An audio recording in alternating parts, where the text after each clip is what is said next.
matinée du 11 septembre 2001, 19 hommes armés de cutters, dirigés par un homme sous dialyse depuis une caverne forteresse de l'autre côté du monde en utilisant un téléphone satellite et un PC portable, ont réalisé la pénétration la plus sophistiquée de l'espace aérien le plus protégé au monde. S'emparant des passagers et des pilotes, tous d'anciens pilotes de chasse, de 4 vols commerciaux qu'ils détournèrent de leur route pendant plus d'1 heure, sans jamais avoir été inquiétés par un seul chasseur d'interception. Ces 19 pirates, religieux fondamentalistes dévots qui aimaient boire de l'alcool, sniffer de la cocaïne et vivaient avec des stripteaseuses, ont réussi à abattre 3 immeubles à l'aide de 2 avions à New York. Cependant qu'à Washington, un homme incapable de piloter un monomoteur Cessna a été capable avec un 757 de faire une boucle en descente de 2400 mètres à 270 degrés pour arriver en parfait azimuth et percuter le Pentagone au niveau du bureau des analystes du budget où des employés du ministère enquêtaient sur le mystère des 2300 milliards de dollars que Donald Rumsfeld, le secrétaire d'État, avait annoncé manquant des coffres du Pentagone dans une conférence de presse tenue le jour précédent, le 10 septembre 2001.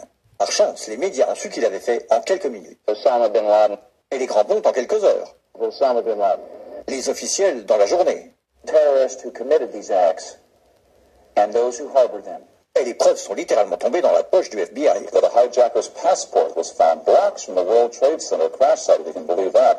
Mais pour une raison ou une autre, des conspirationnistes fous ont demandé une enquête sur la plus grosse attaque perpétrée sur le sol américain de toute l'histoire. Cette enquête a été retardée, sous-financée, sabotée, en conflit d'intérêts et menée secrètement du début à la fin. Elle était basée sur des témoignages obtenus sous la torture et dont on a détruit les enregistrements. Elle n'a pas mentionné l'existence du Building 7, Double Danger, Tetch, Civil Edmonds, Ben Laden et la CIA, et les manœuvres militaires simulant des avions détournés et jetés sur des immeubles menés au moment précis où c'était en train de se produire. Elle a été trompée par le Pentagone, la CIA, l'administration Bush, et à propos de Bush et Cheney, eh bien, personne ne sait ce qu'ils ont dit car leur témoignage était secret, pas enregistré, pas sous serment et à huis clos. Ce n'était pas important de chercher qui a financé les attaques, car cette question a peu de signification pratique. Cependant, la commission d'enquête du 11 septembre a brillamment répondu à toutes les questions du public, excepté la plupart de celles posées par les familles des victimes, et a pu pointer les fautes des personnes responsables, bien qu'aucune n'ait perdu son boulot, déterminant que ces attaques étaient dues à failure of imagination. Parce que Nobody in our government, at least, and I don't think the prior government that could envision flying airplanes into buildings. Excepté le Pentagone, la FIMA, le NORAD et le NERO. La DIA a détruit 2,5 téraoctets de données sur Double Danger, mais c'est ok car ce n'était probablement pas important. La SEC a détruit les données sur l'enquête concernant les délits d'initiés avant les attaques. Mais c'est ok car la destruction des données relatives à la plus grosse enquête de toute l'histoire de la SEC fait partie de ses routines d'archivage. Le NIST a classé secret son modèle mathématique utilisé pour l'effondrement du building numéro 7. Mais c'est ok car le révélé aurait compromis la sécurité publique. Le FBI a argué que tout ce qui concerne leur enquête sur le 11 septembre doit être tenu secret. Mais c'est normal car le FBI n'a probablement rien à cacher. Cet homme n'a jamais existé et rien qu'il ait dit ne mérite votre attention. Si vous dites le contraire, vous êtes un conspirationniste paranoïde qui mérite d'être mis au banc de l'humanité. Comme lui, et elle et lui. Ben Laden a vécu dans une grotte forteresse des montagnes d'Afghanistan, mais il a pu s'échapper. Puis il s'est caché à Tora Bora, mais il a pu s'échapper. Puis il a vécu 10 années à Abbottabad, mettant en échec le réseau d'espionnage le plus efficace et le plus sophistiqué du monde et de l'histoire, tout en publiant vidéo sur vidéo en totale impunité, rajeunissant au gré des vidéos réalisées, avant d'être capturé par un vaillant commando de Navy SEAL dans une opération non filmée, durant laquelle il n'a pas résisté ou peut-être utilisé sa femme comme bouclier humain, et pendant laquelle ces as des forces spéciales ont paniqué et tué cet homme désarmé, censé être la meilleure source d'information de la planète concernant le terrorisme. Puis ils l'ont jeté dans l'océan avant d'en parler à quiconque. Puis 2 douzaines de membres de ce commando ont péri dans un crash d'hélicoptère en Afghanistan. Ceci est l'histoire du 11 septembre, comme elle vous est rapportée par les médias qui vous ont dit la pure vérité sur... Et... They took the babies out of incubators. Et... Mobile production facilities. Et... The rescue of Jessica Lynch. Si vous avez un doute sur cette histoire, vous êtes une chure de rat, un paranoïaque, un cinglé, vous détestez les chiens et les enfants et vous serez conspué par le monde entier. Si vous aimez votre pays et la liberté, la joie, les arcs-en-ciel, le rock, les chiots, les tartes aux pommes et votre grand-mère, alors vous n'émettrez jamais le moindre doute sur aucune des parties de cette histoire, à personne, jamais. C'était une annonce publique sponsorisée par les amis du FBI, de la CIA, NSA, DIA, SEC, MSM, Maison-Blanche, NIST et de la Commission sur le 11 septembre.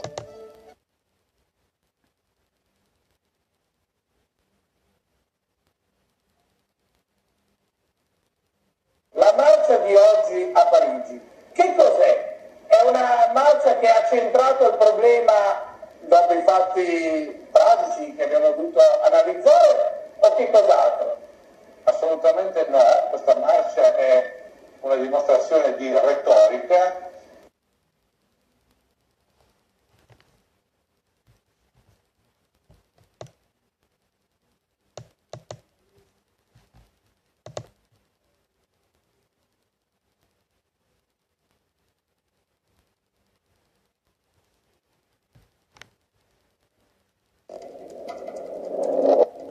Bonjour et bienvenue dans votre rubrique « Le saviez-vous ».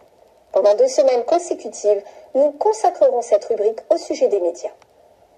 Cette semaine, les stratégies de manipulation des médias sont à l'honneur. Le linguiste nord-américain Noam Chomsky a élaboré une liste des 10 stratégies de manipulation à travers les médias. Dans ce « Le saviez-vous », nous désirons nous arrêter sur une partie de ses travaux afin de percer les techniques utilisées par les médias traditionnels en vue de nous manipuler.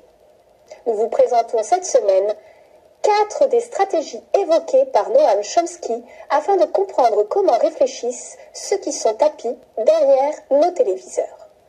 Commençons d'abord par la stratégie de la distraction, qui consiste à détourner l'attention du public des problèmes importants et des mutations décidées par les élites politiques et économiques grâce à un déluge continuel de distractions et d'informations insignifiantes. C'est une mission ridicule qui peut être fascinante quand on est complètement fakirisé par la médiocrité et la vulgarité, pourquoi pas que pendant quelques soirées, mais c'est intéressant de voir jusqu'où vont les clichés de l'Afrique, c'est ça qui est intéressant. Vous êtes fakirisé par la vulgarité, l'Afrique est magnifique, l'Afrique souffre, l'Afrique est le grand continent de notre planète aujourd'hui, et voilà ce qu'un pauvre petit continent en fin de civilisation comme l'Europe peut arriver à produire comme distraction. C'est une ferme célébrité en Afrique avec des connards et des connasses qui acceptent de jouer dedans. La stratégie de la diversion est également indispensable pour empêcher le public de s'intéresser aux connaissances essentielles dans les domaines des sciences, de l'économie, de la psychologie et de la cybernétique. Quel savant suédois a donné son nom à l'échelle de température utilisée en France? Dans l'Antiquité, quelle langue les Romains imposèrent-ils dans tout leur empire? L'anglais? Le latin. Arnaud, quel médecin autrichien est considéré comme le fondateur de la psychanalyse? Charles Michael. Qui fut maire de Paris de 77 à 95? Louis XVI.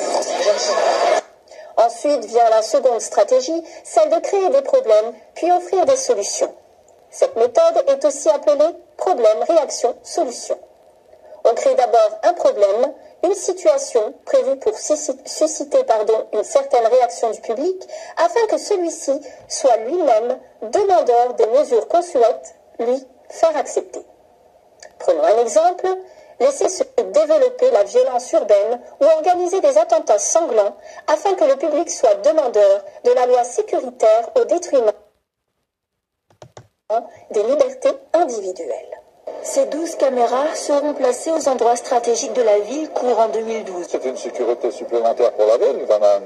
Surtout dans la rue de la Constitution où il y a tous les commerces. Vous trouvez que c'est une ville où il y a des problèmes de délinquance ici? Non, mais il y en a un petit peu. Il y a quand même des jeunes qui traînent. Ou encore, créer une crise économique pour faire accepter comme un mal nécessaire le recul des droits sociaux et le démantèlement des services publics. Passons à la troisième stratégie, celle de la dégradation. Pour faire accepter une mesure inacceptable, il suffit de l'appliquer progressivement en dégradé sur une durée de 10 ans. Chômage massif, précarité, salaire n'assurant plus un revenu décent, autant de changements qui auraient provoqué une révolution s'ils avaient été appliqués brutalement. Et enfin, et non pas des moindres, la stratégie du différé.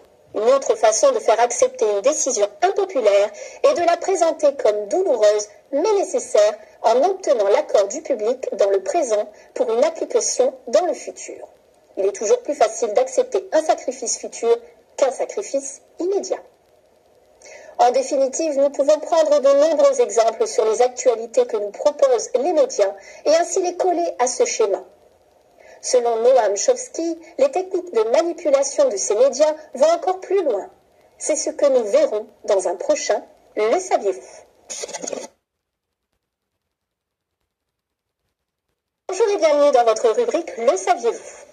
Dans un précédent numéro de Passe Info, nous vous avions présenté une partie des travaux du linguiste nord-américain Noam Chomsky intitulé « 10 stratégies de manipulation à travers les médias ». Le saviez-vous de cette semaine vous présente la suite de ces travaux, notamment comment les médias s'adressent au public en vue de les manipuler. Le premier palier est de s'adresser au public comme à des enfants. Plus on cherchera à tromper le spectateur, plus on adoptera un ton infantilisant. Pourquoi? Si on s'adresse à une personne comme si elle était âgée de 12 ans, alors, en raison de la suggestibilité, elle aura, avec une certaine probabilité, une réponse ou une réaction aussi dénuée de sens critique que celle d'une personne de 12 ans. Le chef de la diplomatie américaine brandit un flacon d'anthrax pour dénoncer l'existence d'armes biologiques, puis fournit une photo non identifiée d'un drone, avion sans pilote, qui pourrait transporter des armes chimiques et biologiques. Le second palier est de faire appel à l'émotionnel plutôt qu'à la réflexion. Faire appel à l'émotionnel est une technique classique pour court-circuiter l'analyse rationnelle et donc le sens critique des individus. De plus, l'utilisation du registre émotionnel permet d'ouvrir la porte d'accès à l'inconscient pour y implanter des idées, des peurs, des pulsions ou des comportements. Pour tirer les conclusions de ces événements tragiques. Désormais, toute personne qui consultera de manière habituelle des sites Internet qui font l'apologie du terrorisme ou qui appellent à la haine et à la violence sera punie pénalement. Toute personne se rendant à l'étranger pour y suivre des travaux d'endoctrinement à des idéologies conduisant au terrorisme sera punie pénalement. Le troisième palier étant de maintenir le public dans l'ignorance et la bêtise. Faire en sorte que le public soit incapable de comprendre les technologies et les méthodes utilisées pour son contrôle et son esclavage. La qualité de l'éducation donnée aux classes inférieures doit être la plus pauvre, de telle sorte que le fossé de l'ignorance isole les classes supérieures des classes inférieures. Le quatrième palier est d'encourager le public à se complaire dans la médiocrité. Encourager le public à trouver cool le fait d'être bête, vulgaire et inculte. Ensuite, remplacer la révolte par la culpabilité. Faire croire à l'individu qu'il est seul responsable de son malheur à cause de l'insuffisance de son intelligence, de ses capacités ou de ses efforts. Ainsi, au lieu de se révolter contre le système économique, par exemple, l'individu s'auto-dévalue et culpabilise. La pression relative au traitement des informations par le cerveau est énorme. C'est un des éléments qui explique que les cas de troubles psychiatriques comme l'anxiété, la crise de panique ou la dépression augmentent très rapidement. Les Français sont les champions du monde de consommation d'antidépresseurs. En 15 ans, la prise de ces médicaments a augmenté de 60% dans l'Hexagone. Et enfin, connaître les individus mieux qu'ils ne se connaissent eux-mêmes. Au cours des 50 dernières années, les progrès fulgurants de la science ont creusé un fossé croissant entre les connaissances du public et celles détenues et utilisées par les élites dirigeantes. Grâce à la biologie, la neurobiologie et la psychologie appliquée, le système est parvenu à une connaissance avancée de l'être humain, à la fois sur son corps et sur son esprit. Le système en est arrivé à mieux connaître l'individu moyen que celui-ci ne se connaît lui-même. En définitive, nous voyons bien que les leaders d'opinion cherchent par tous les moyens à contrôler les masses. Passé Info est né de ce constat et invite tous ses téléspectateurs à garder un regard averti face aux stratégies de ces médias qui ne cherchent qu'à vous séparer de vous-même. Merci de nous avoir suivis.